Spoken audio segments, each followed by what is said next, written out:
Do you find that your kids have too many toys?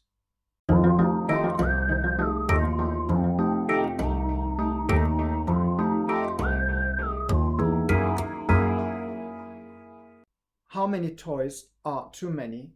How many toys are not enough? As a parent, you're probably aware of that particular conundrum, and it's a tricky one. You want to make sure that your child is not deprived of opportunities to play, and at the same time, you don't want to overload it with too much choice. Choice is a good thing, yes, but scientific studies have shown that the more choice someone has, and that includes adults and children alike, the more choice you have, the more likely it is that you're unhappy with the choice you make. Because just look at the numbers. If you have a choice of 2 and you pick 1, you're probably happy with your choice, because chances are that even if you think I might have taken the other one, it's not really a big deal, because you're only missing out on half of your opportunities. If you have a choice of 20 and you can only pick 1, you're missing out on 19. You only take 5%. So that, by definition, feels much more like a loss of opportunity to you.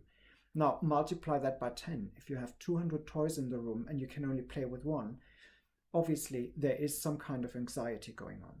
Looking at my experience with my nephews and nieces, I found that in a room with a lot of toys, they never really focus on playing with one particular thing. Gameplay doesn't really develop, because as soon as they start playing with one thing, their attention falls on something else and they drop that thing and they move to the next one. So they get hyper very quickly because they have so much choice. So there's something to be said to limiting the choice. How do you do that? You could cycle the toys around, and many parents do. So having 200 toys doesn't mean that all 200 toys have to be available or visible. So you can limit that and cycle them around. Once you realize they're not playing with a particular toy, just take that one away on a vacation, put another one in, and let them play with those. That vacation will eventually turn into a termination, because they will never go back to that game. Even if you present it to them and you find they're not playing with it, maybe it's time to retire it. Now, there's this one effect of cycling toys around. The other thing to limit the choices in the children's room is to look at the intake of toys.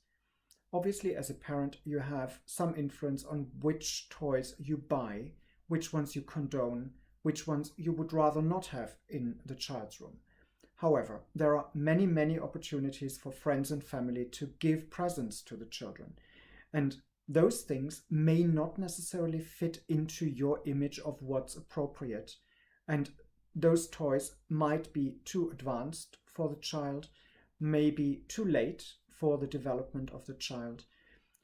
My advice in that respect is to make sure that you get a look at all the toys that are coming in before they're given to the child, and give a veto if you find that it doesn't fit. I know it's tricky business, because you have to oppose gifts that come from family, especially from grandparents, that have a vested interest in giving as much as they can to their grandchild. And you're sitting in between those chairs. So you have to make very sure, if you want to keep the children's room clutter-free, you are in the unlucky position of having to make tough choices.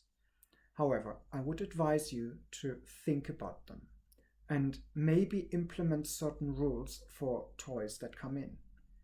That doesn't mean you have to look at everything. If the kids get another set of pens or crayons, that kind of stuff, that is perishable, that shouldn't be too much of a deal. But big, expensive, loud toys maybe could be discussed. Give it some thought. Stay clutter aware as well in the children's playroom, and come back next time.